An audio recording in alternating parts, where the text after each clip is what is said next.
Subscribe now and press the bell icon.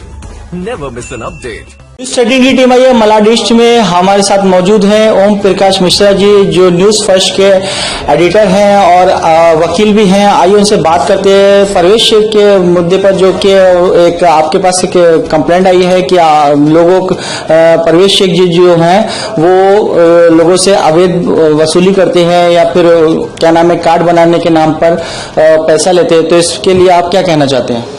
देख कासिफ जी, ऐसा है कि मेरे पास में 5 से 6 पीड़ितों की शिकायतें आई हैं, जिसके अंदर उन्होंने साफ साफ गंभीर आरोप civilian and home guard association के अध्यक्ष परवेश शेख के ऊपर लगाया है। उनका देखिए, मैं आपके माध्यम से दिखाना चाहूंगा कि मेरे पास में लिखित शिकायत आई हुई है। मैं अपनी मुंह जबानी बात आपसे नहीं कह रहा हूं, ये लिखित शिकायतें आई हुई हैं और ये पन्ने आप देख सकते हैं। उन्होंने जब शिकायतें की हैं, जिसको जो पीड़ा है, किसी की ऐसी पीड़ा है कि उसे 50,000 रुपए लेकर के उसे होम गार्ड की नौकरी दिलाने का आश्वासन दिया गया। किसी की यह शिकायत है कि उसके रूम पर कब्जा करने की कोशिश, किसी की यह शिकायत है कि उनको कार्ड बनाने के पैसे लिए गए, उनको कार पे जो स्टिकर होते हैं उसके पैसे लिए गए। मैं आपके माध्यम से यह स्पष्ट करना चाहूंगा कि जो कुछ बोला जा रहा है उनके संस्था के सदस्य ही कह रहे हैं, जिनको उन्होंने आइडेंटिटी कार्ड दिया हुआ है, जिनको उन्होंने प्रमाण पत्र दिया हुआ है। मैं कुछ नहीं कह रहा हूं, मैं तो केवल एक आवाज उठा रहा हूं उनके हक की, क्योंकि आप भी जिस फील्ड से हैं, आप भी मीडिया से ताल्लुक रखते हैं। जब आपके पास कोई आएगा तो आप लोकतंत्र के चौथे स्तंभ होने के नाते आपका यह दायित्व तो बनता है कि आप पीड़ितों की, मजलूमों की आवाज को उठाएं। तो इसलिए हमने इसको जनता के सामने रखने की कोशिश की। मैं आपको बता दूं कि जब यह मसला हमारे पास में आया तो हमने परवेश शेख से संपर्क किया। परवेश शेख से मैंने अपने सोर्स से उनको बुलवाया। उन्होंने, उनका जो भी कहना है कि मतलब कि भाई उन्होंने हमें रोड पे बुलाया, हमने रोड पे नहीं बुलाया, आप पता कर लीजिए। उनका कौन से हमारी बात हुई थी तो उन्होंने बोला था कि आप क्या नाम है, आप या तो आप अपने ऑफिस से मिल लीजिए या परवेश शेख के ऑफिस से मिल लीजिए, ऐसा बोला था ओम प्रकाश जी आपसे। तो आप इसमें क्या कहना चाहते हैं? मैं वही तो कह रहा हूं कि मेरा एक दफ्तर कच्चा रोड पे भी है, आप पता कर लीजिए वहां पर कच्चे रोड पे अगर मेरा दफ्तर ना हो तो। मैं अपने दफ्तर में, देखिए ऐसा है कि मैं रहता हूं मलाड ईस्ट में, परवेश जी रहते हैं मलाड पश्चिम मालोनी में, पीड़ित रहते हैं मलाड पश्चिम मालोनी में। मैं उनके क्षेत्र में जाकर के अगर मैं अपने दफ्तर में बुला रहा हूं तो इसमें कोई गैरकानूनी बात तो हुई नहीं, मैं उनका पक्ष जानने के लिए बुला रहा हूं। और यदि उनको कोई तकलीफ थी, अगर उनको समय नहीं था तो वो मुझे मोबाइल पे भी मुझे दे सकते थे। आखिर उन्होंने कोरोना का सर्टिफिकेट तो मुझे मोबाइल पे ही भेज दिया ना, मेरी फोटो मंगा करके उन्होंने मुझे कोरोना योद्धा बना दिया। तो उस तरह से क्या अपने पक्ष को क्या वो मोबाइल पे लिख करके नहीं भेज सकते थे कि नहीं आपने मुझे जो मेरे से पूछा है उसके बारे में मेरा ये कहना है? क्यों नहीं भेजा उन्होंने? मुझे अपने मोबाइल से मुझे लिख करके भेज सकते थे। लेकिन देखिए क्या होता है, आरोप प्रत्यारोप और सच्चाई में जमीन आसमान का फर्क होता है। कभी भी आप गौर करिएगा कि झूठ जो होता है ना, उसको सींग और पूंछ नहीं होती है। ये मान करके चलिए कि झूठ झूठ होता है और सच सच होता है।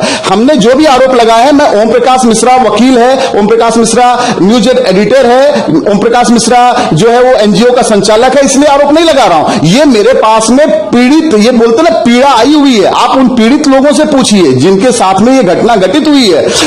मैं उनके संस्था का मेंबर तो नहीं हूं कि मैं उनको आरोप लगा रहा हूं। जो आरोप लगा रहे हैं वही आरोप लगा रहे हैं जिसको परवेश शेख ने प्रमाण पत्र दिया था, वही आरोप लगा रहे हैं जिसको परवेश शेख ने, ये देखिए उन्होंने प्रमाण पत्र दिया हुआ है अनीस को, ये अनीस कंप्लेंट कर रहे हैं, ये शिकायत कर रहे हैं कि इनसे 50,000 रुपया होमगार्ड के नाम पे लिया गया। ये देखिए उनकी शिकायत है, ये शिकायत मुझे नहीं की गई है, ये कमिश्नर को की गई है, ये होमगार्ड डिपार्टमेंट को की गई है, चैरिटी कमिश्नर को की गई है, डीसीपी को की गई है, ये मेरे को ही की नहीं गई है। तो आप मानहानि का दावा किसके ऊपर करेंगे? डीसीपी के ऊपर करने जाएंगे, कमिश्नर के ऊपर करने जाएंगे? अगर मानहानि का दावा करना है तो आप एक काम करिए, जिसको जिसको उन्होंने शिकायत की है उसको उसके ऊपर मानहानि का दावा करिए।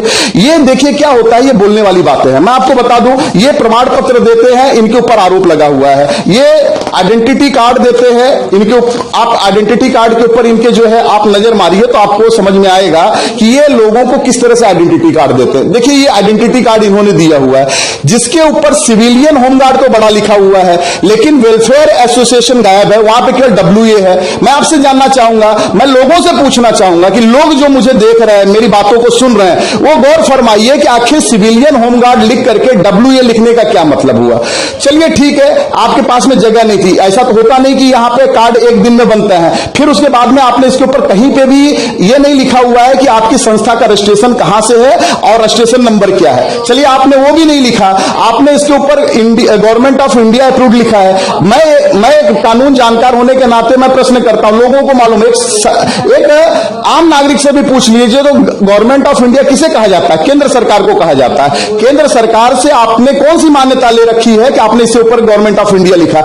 आपने अगर एसोसिएशन बनाया हुआ है, चैरिटी कमिश्नर महाराष्ट्र से बनाया हुआ है, तो साफ साफ आप लिख सकते थे कि approved by government of Maharashtra charity commissioner Worli से आपने लिया हुआ, ऐसा आप लिख सकते थे। लेकिन आप लोगों को गुमराह, जो कि आप देख सकते हैं कि मैं आपको दिखा रहा हूं, ये उनका आइडेंटिटी कार्ड है जो राजदेव यादव को दिया हुआ है। अब उसके बाद में अब यही बंदा राजदेव यादव जो है, ये देखिए मेरे पास में जो एफआईआर है, आप इस एफआईआर को देखिए जो परवेज शेख के ऊपर मालोनी पुलिस स्टेशन में दर्ज है। ये 25 फरवरी की जो एफआईआर है, उनका ये कहना है कि 25 फरवरी को केस हुआ और अब जो है केस ओनिल हो गया है। अरे इतना सेंस तो होना चाहिए। परवेज जी किसको बेवकूफ बना रहे हैं? अरे झूठ ऐसा बोलिए कि जो पकड़ा न जाए। झूठ आप बोल रहे हैं और उसके अंदर ये बता रहे हैं कि ये फरवरी की जो मेरी एफआईआर थी वो नील हो गई है। अरे मार्च से लॉकडाउन हुआ है और 4 महीने कोई काम ही नहीं हुई, आपकी एफआईआर कब से हो गई? मैं आपको चुनौती देता हूं। देखिए आज ओम प्रकाश मिश्रा आपकी एफआईआर दिखा रहा है, आपके अंदर अगर ताकत हो तो आपका केस डिस्चार्ज हुआ है आप मीडिया में दिखाइए। मैं आपको चुनौती देता हूं। देखिए जो भी बातें हैं मैं कागज के तौर पे बात करूंगा। मैं फिर कह रहा हूं, ओम प्रकाश मिश्रा को बस इतनी पीड़ा है कि आज कोई भी मजलूम दबा कुचला व्यक्ति अगर मेरे पास में आएगा तो मैं उसकी आवाज उठाऊंगा, चाहे वो परवेज शेख हो, चाहे वो कोई बड़ा मिनिस्टर हो, चाहे वो विधायक हो। मैं अपने लोकतंत्र के दायित्व का बिल्कुल पालन करूंगा।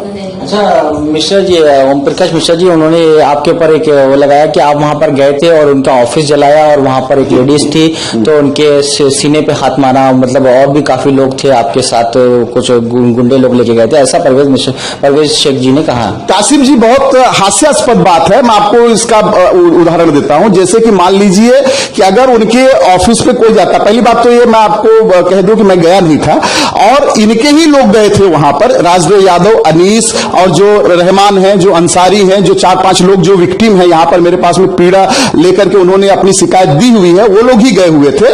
तो वो उनके आदमी हैं, उनको आपने प्रमाण पत्र दिया हुआ है, उनको आपने सर्टिफिकेट दिया हुआ है, उनको आपने आइडेंटिटी कार्ड दिया हुआ है, उनसे आपने पैसे लिए हुए हैं, तो क्यों नहीं जाएंगे वो?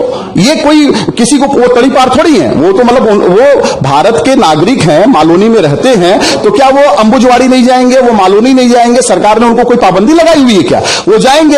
अच्छा आपको और बता दूं कि जिस दिन की घटना की वो बात कर रहे हैं, आग जलाने वाली, आप बताइए मुझे, अगर आग जलाने वाली घटना कोई गैस में आग लगाने वाली बात होती है? ये बहुत बड़ी और गंभीर घटना है। आपने क्यों शिकायत नहीं की पुलिस स्टेशन में कि हमारे ऑफिस को जलाने लोग आए थे? आपके ऑफिस को ओम प्रकाश मिश्रा के लोग जलाने आए हुए थे, आपके ऑफिस के ऊपर महिलाओं से छेड़खान की गई। मैं चुनौती देता हूं, आपने क्यों नहीं दायर की? वहां पर जाकर के आपको पुलिस स्टेशन में दर्ज करना चाहिए। लेकिन उसके बदले मैं आपको आपके माध्यम से लोगों को बताना चाहता हूं कि उसके बदले में वहां पर इनके जो गुंडे थे, वहां पर मुन्ना थे, उनके जो गुर्गे थे, जिसका नाम ले रहा है कि मैं वहां के केयर टेकर है, उन्होंने इन लोगों से हाथापाई की। इनसे हाथापाई करने के बाद में ये जो विक्टिम लोग हैं ये पुलिस स्टेशन आए और इनके पक्ष में, यानी कि जो जिनकी मैं शिकायत बता रहा हूं, इनके पक्ष में पुलिस स्टेशन में एनसी दर्ज हुई है, जो मैं आपको दिखा रहा हूं, यहां पर उनकी एनसी दर्ज हुई है।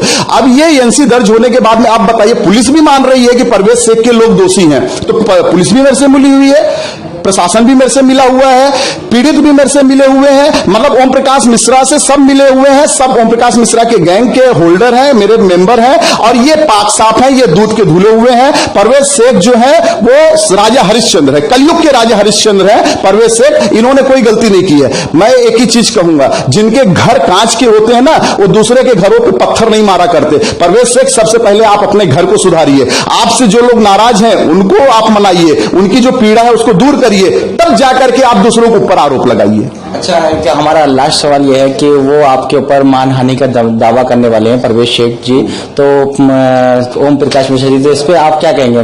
बिल्कुल काशिफ जी, मैं स्वागत करता हूं और मैं तो चाहता हूं, मैं तो इंतजार कर रहा हूं, आपसे मैं हकीकत बता रहा हूं, मैं चाहता हूं कि वो मेरे ऊपर मानहानि का दावा करे, मैं उनको माकूल जवाब दूं, इस चीज का मैं इंतजार कर रहा हूं।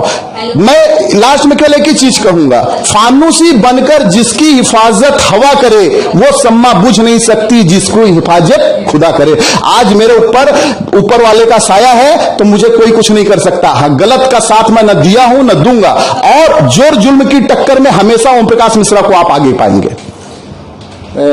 हमारे साथ मौजूद थे ओम प्रकाश मिश्रा जी। उन्होंने अपना पक्ष रखा, उन्होंने कहा हम तैयार हैं, जिस तरीके से भी प्रवेश का कानूनी कार्रवाई करना चाहते हैं वेलकम, उनके लिए स्वागत है। मैं काशिफ जदी, कैमरामैन आजमी के साथ, आप देख रहे हैं न्यूज़ 13।